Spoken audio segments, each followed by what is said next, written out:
menaikkan status tersangka kepada Muhammad Rizik alias Habib Muhammad Rizik Syihab. Dan selanjutnya penyidik juga sudah membuat surat pencekalan, pencekalan yang pertama kepada Muhammad Rizik alias Habib Muhammad Rizik Syihab kepada Ditjen Imigrasi Kemenkumham dalam waktu 20 hari. Setelah melakukan gelar perkara pada 7 Desember 2020, polisi menetapkan Rizik Syihab dan 5 orang lainnya sebagai tersangka. Selain pencekalan ke luar negeri, Rizik Syihab terancam ditangkap paksa oleh kepolisian. Ada yang mau kabur. Ada yang mau kabur, kabur aja. Kok kabur aja ke sana? Mungkin ada yang mau kabur ke Yaman, silakan.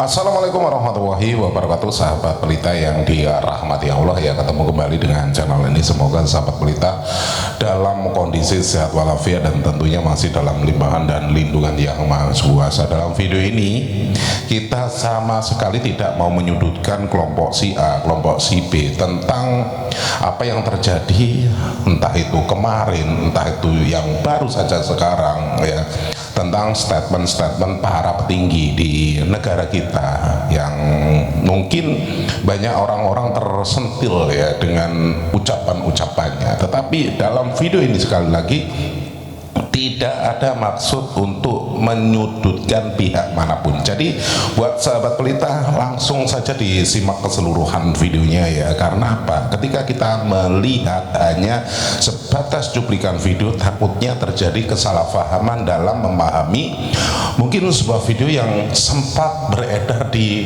media sosial. Jadi alangkah baiknya menonton videonya sampai dengan selesai, biar apa ya tadi itu, kita tidak gagal paham. Apabila sudah terjadi kesalahpahaman dalam menanggapi sebuah video, nantinya juga terjadi kerancuan dalam pemikiran ketika kita memberikan argumentasi tentang video ini. Jadi sekali lagi ditekankan untuk menyimak videonya sampai dengan selesai. Nah sahabat pelita, biar tidak gagal paham, langsung saja kita simak bareng-bareng. Tetapi sebelum kita lanjut, buat anda yang belum dukung channel ini, mohon dukungannya dengan cara di like, di share, dan subscribe-nya. Tombol loncengnya juga diaktifkan biar anda tidak ketinggalan kabar info terbaru dari channel ini. Monggo disimak videonya. Ini dia, silakan.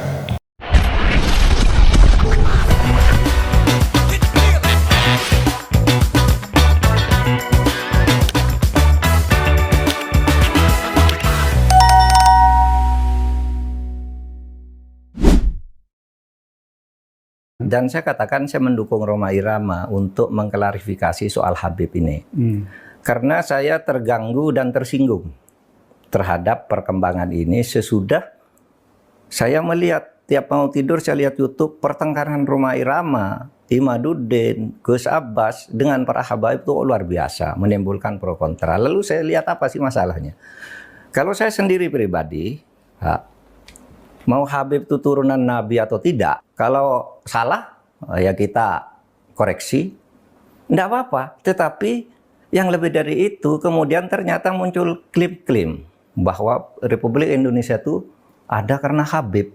Wali Songo itu semuanya Habib. Padahal Habibnya baru datang sesudah Wali Songo meninggal. Gitu loh. Lalu klaim ini turunan Habib ini. Imam Bonjol coba dibilang itu Habib Syahabuddin. Itu dari mana? Kok Imam Bonjol Habib Syahabuddin?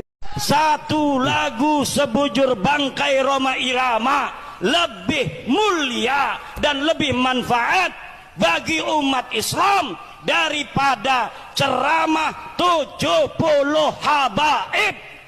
Kita semua sudah pada tahu, apalagi kita ini tahun rendah lahirnya, seperti Bung Rhoma ya, sebagai seorang musisi, seorang penyanyi, seorang bintang film dan juga seorang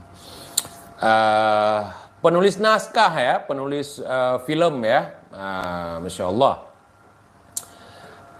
Dan sebagainya. Pokoknya beliau seorang tokoh yang sangat terkenal baik di Indonesia maupun mancanegara dengan dangdutnya. Karya yang sangat positif menurut saya. Dengan karya beliau itu banyak menghibur masyarakat, banyak menyadarkan masyarakat, banyak hal yang positif mengajak untuk kebaikan. Habib, Habib, meracuni keimanan. Itu salah satu lagu beliau yang sangat terkenal sekali. Ya. Nah, yang satu lagi Habib wali hewan. Wali hewan itu ya beliau kalau katanya sih dakwah ataupun ceramah, beliau dijuluki sebagai singa rang panggung, singa mbek podium, ya. Beliau itu karyanya koar-koar, marah-marah, ngamuk-ngamuk, gedor-gedor pintu rumah orang sama bawa-bawa parang, bawa-bawa pedang. Beliau untuk karirnya baru akan jihad, akan lah pokoknya akan. Beliau pernah menebang pohon pisang, akhirnya beliau kalah. Pohon pisang menyambut bilah pedang beliau, golok beliau, sampai beliau kewalahan. Beliau juga pernah menunjukkan ke kita bagaimana ilmu beliau dalam membaca kitab. Yani fi dzambih minal mu'minin yakhruj. Beliau juga sudah menunjukkan kepada kita ilmu beliau tentang bagaimana pengetahuan beliau tentang ilmu fikih, saudara. Dan juga kita sudah mendengarkan lantunan surah Al-Fatihah Ummul Quran di depan kawan-kawan sekalian. Dan beliau juga punya garomah, bisa bahasa hewan, yakni bahasa anjing dan juga bahasa babi. Ketika beliau ke Aceh pernah memamerkan garomah beliau ketika di panggung, anjing, babi, gitu. Artinya beliau bisa ceramah di depan anjing dan di depan babi. Kemudian beliau pernah digigit kobra, kobranya mati. Beliau akan dibunuh katanya, akan. Tapi itu halusinasi beliau. Beliau juga pernah memamerkan bagaimana beliau memanggil singa dengan pus pus pus. Singanya datang, pintu mobil, kaca mobil naik, beliau berangkat gitu. Beliau mengaku sebagai cucu Nabi sampai sekarang masih akan jadi cucu Nabi, tapi entah kapan. Beliau juga pernah akan memimpin mujahidin untuk menjadi laskar-laskar yang akan bertempur di Palestina di garis depan. Beliau juga pernah akan memimpin kibin-kibin untuk bertempur dengan pasukan Myanmar untuk membela Rohingya, saudara. Beliau prestasinya juga pernah masuk penjara berulang kali. Yang pertama karena mukuli bocil, yang kedua mukuli banci, yang ketiga karena tawuran. Banyak sekali prestasi beliau, ya. Tapi hasil pres, ya. Begitu, saudara. Kalau ditanya manfaat beliau apa, nggak ada.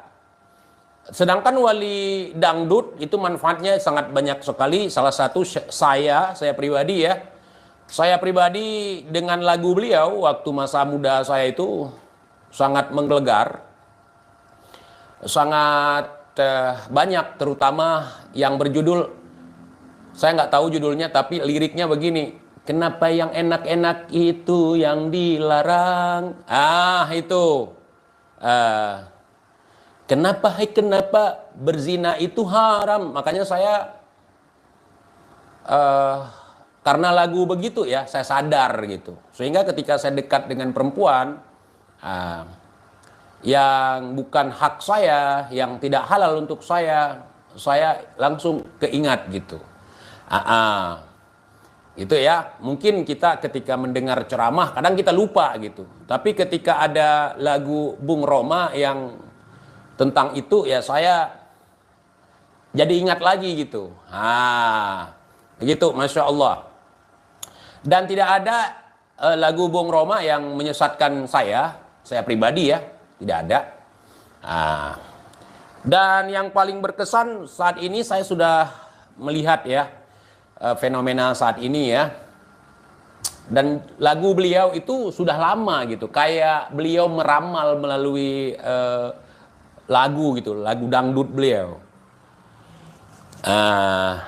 Enaknya jadi bajingan, kemana-mana diciumi tangan. Asiknya jadi bajingan, kemana-mana ada amplop di tangan. Bajingan, bajingan, bajingan, bajingan. Itu lagu beliau yang sangat luar biasa, saudara. Gitu ya, lagu beliau itu. Dan satu lagi lagu beliau yang seperti ramalan gitu, untuk zaman sekarang cocok gitu. Sekian lama aku menunggu bukti dari nasabmu, telah lama aku menunggu. Selain dirimu Kabib. Sampai di situ aja, nanti nyelekit. Itu lagu beliau yang sangat menginspirasi buat saya gitu. Ya, sangat menginspirasi bagi saya. Mohon maaf suara saya memang serak-serak becek, keek ya. Tetapi saya paksakanlah untuk mencontohkan gitu. Ya. Kalau karya Wali Binatang siapa? Apa karyanya? Hei kerak-kerak bersorban. Hei Kiai Monyet. Hei Habib Monyet. Hei Ustadz Monyet. Itu karya beliau dan saya nggak suka ngikutin yang begitu. Beliau Wali Dangdut ini ketika main silat dari zaman dulu ya, di TV-TV, di layar lebar, di mana-mana lah pokoknya. Beliau itu artis. Wali Dangdut ini artis. Jadi kalau beliau nunjukin silat, nggak kelihatan lebaynya. Karena beliau di situ adalah berkarya, seniman. Ketika Habib bukan Habib ya, Wali ya, Wali Binatang kalau main-main silat kayak ular itu untuk apa coba? Untuk apa? Beliau cerita agar Romah digigit kobra, kobranya mati. Biar apa coba? Biar apa coba? Tapi kalau Wali Dangdut jelas tujuannya untuk menghibur masyarakat Indonesia. Di zaman dulu di Aceh itu ada yang namanya konser ya. Kemudian ada yang namanya bioskop, dulu bioskop PHR disebut ya. Kita sering nonton gitu kan. Kita bawa cewek malam-malam gitu. Tahun-tahun 90-an gitu. Atau di bawahnya lagi. Jadi ketika bawa-bawa cewek dari kampung itu kan jalan kaki kita. Belum ada motor kayak sekarang. Belum ada Matic, belum ada ya. Pokoknya jarang-jarang, itu pun kalau ada Astra, Astrea zaman dulu ya. Jadi kita nggak punya motor, bawa cewek naik lewat bukit gitu. Ketika ada godaan dari setan itu, langsung keingat. Kenapa berzina itu haram? Karena itu cara binatang. Langsung kita sadar gitu. Jadi lagunya sangat bermanfaat sekali. Betul-betul dakwah gitu melalui lagunya, melalui filmnya gitu. Gitu ya. Nah, sedangkan Wali Binatang ini nggak bisa disebut Tarzan, saudara. Kalaupun disebut nggak apa-apa karena dongeng ya. Wali Binatang ini ya sama halnya, modelnya kayak binatang gitu. Jadi kalau Wali Dangdut ini sangat menginspirasi. Terlepas daripada Wali Dangdut itu menciptakan lagu yang sangat menurut saya luar biasa. Ada satu lagu yang saya ingat lagi. Gali gali gali jigong, gali gali gali jigong, jigong digali kasih ke Kibin, si Kibin langsung telan. Gali jigong tutup jigong, gali jigong dapat uang gitu. Itu lagu yang sangat luar biasa, karya daripada Wali Dangdut, saudara. Gali gali gali gali jigong, gali gali gali jigong, jigong digali kasih ke Kibin, si Kibin telan. Gali jigong kasih Kibin, nggak ada uang minta uang. Gali jigong kasih Kibin. Luar biasa. Mudah-mudahan sehat terus untuk Wali Dangdut, diberikan umur yang panjang dan berkah. Mudah-mudahan apa yang antum sampaikan bermanfaat bagi kami. Alhamdulillah. Terlepas dari itu, karya-karya beliau diambil oleh orang, di cover oleh pengamen-pengamen untuk menyambung hidup. Bermanfaat, saudara. Bermanfaat. Karya-karya beliau itu di cover oleh artis-artis yang lain, ya, diambil oleh penyanyi-penyanyi panggung. Bagus, saudara. Ini kalau Wali Binatang kita ambil gaya beliau, yang ada kita serak. Babi, serak. Ya, begitu luar biasa, saudara. Jadi antum jangan serta-merta mengiyakan apa yang saya omongin. Antum kan punya akal, antum cerna. Dan Wali Dangdut ini dari dulu sudah dikenal. Kemudian beliau tidak harus menjual posternya sendiri. Nah, ini poster saya. Kemudian ada beliau misalnya memframing ataupun membranding, ya. Ini foto saya ditempel di rumah supaya berkah rumah antum. Tidak. Dulu anak-anak muda di kampung saya itu, di gubuk-gubuk tempat tinggal kami dulu waktu lajang itu, waktu muda itu di gubuk gitu. Kami beli dengan inisiatif sendiri, beli poster Wali Dangdut gitu. Kesatria bergitar gitu, ya. Beda dengan Kesatria Bergincu. Kesatria Bergincu siapa? Itu muncul tahun 2000-an.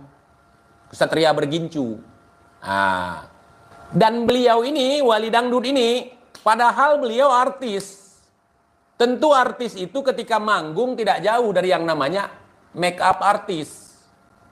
Jadi beliau itu walaupun artis, bibirnya tidak norak kayak Wali Binatang, saudara.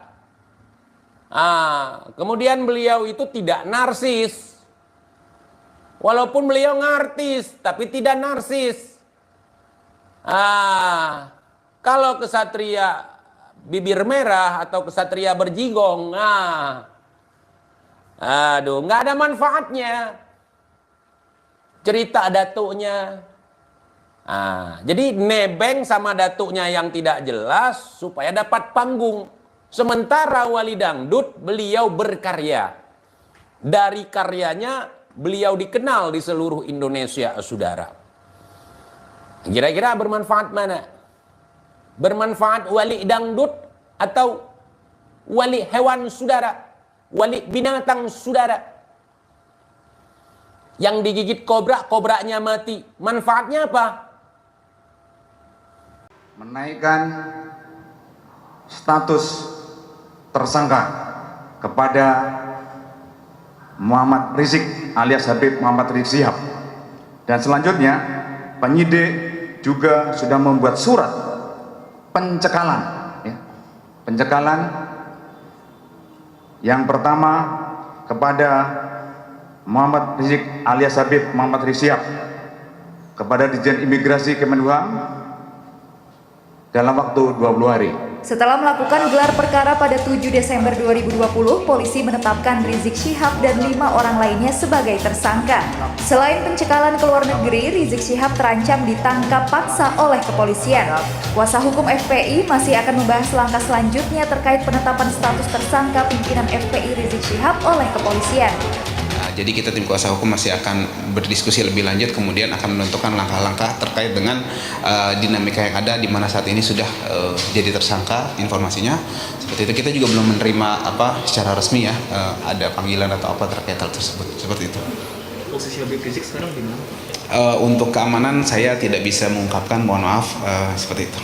Meski keberadaannya masih menjadi misteri terkait bentrokan antara Laskar FPI dan polisi, dengan tegas Rizik Syihab mengatakan akan menempuh jalur hukum. Kami akan menempuh jalur hukum secara prosedur. Kami akan kejar siapapun yang terlibat dalam pembantian ini. Kami tidak akan biarkan mereka tidur tenang sampai mereka lari melawan semua.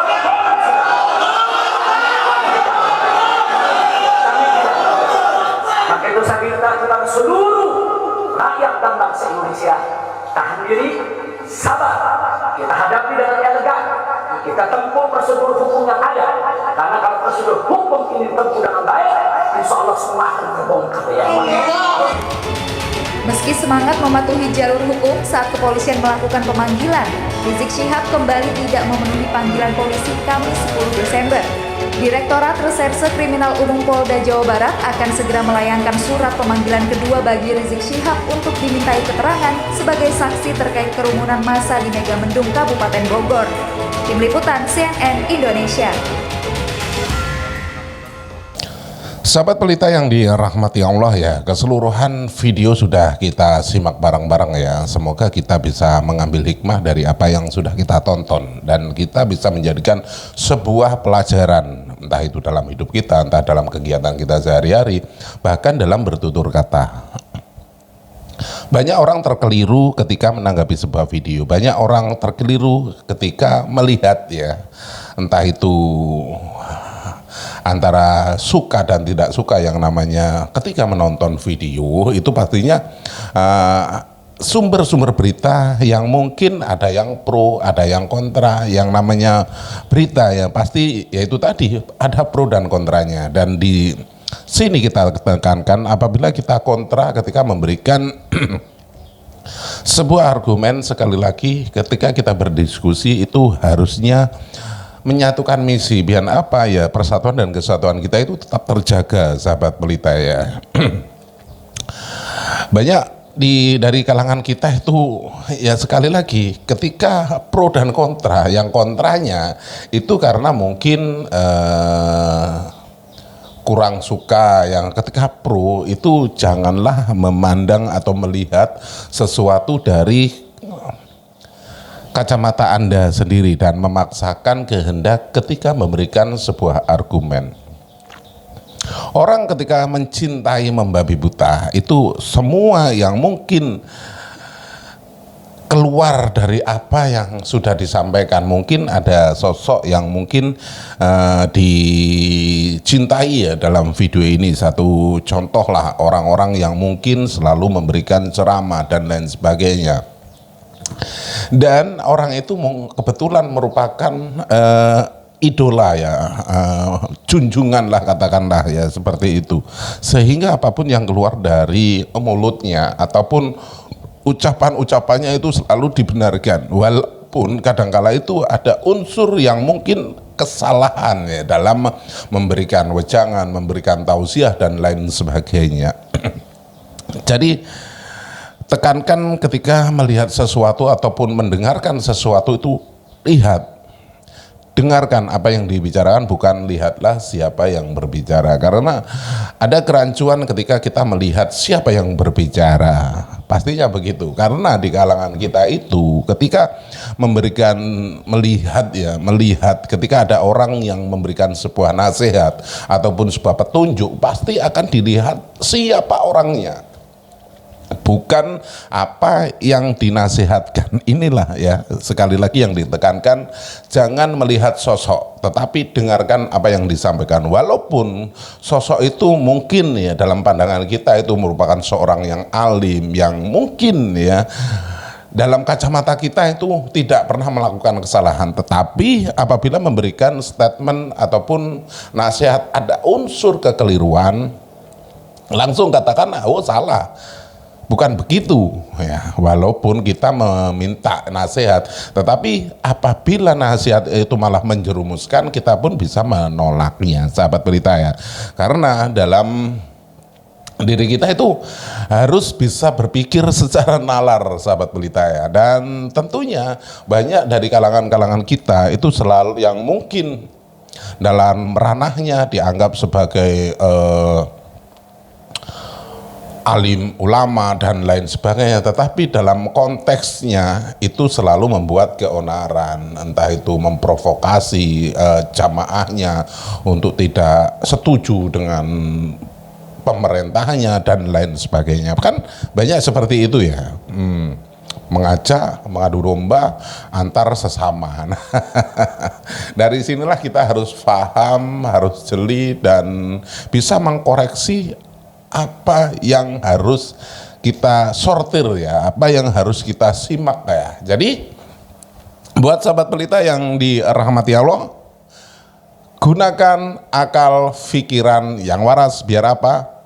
Biar tidak konslet. Terima kasih sudah klik video ini, dan apabila video ini bermanfaat, jangan lupa di like, di share sebanyak-banyaknya, dan tinggalkan jejak Anda di kolom komentar. Di akhir video sekali lagi izinkan saya mohon maaf yang tak terhingga apabila ada unsur kata-kata saya yang mungkin kurang berkenan di hati Anda, karena yang namanya orang itu ketika memberikan ucapan, memberikan salam itu mungkin ada yang terkeliru. Jadi sekali lagi izinkan saya mohon maaf yang tak terhingga. Di akhir video, terima kasih dan saya akhiri wabillahi taufiq wal hidayah. Wassalamualaikum warahmatullahi wabarakatuh.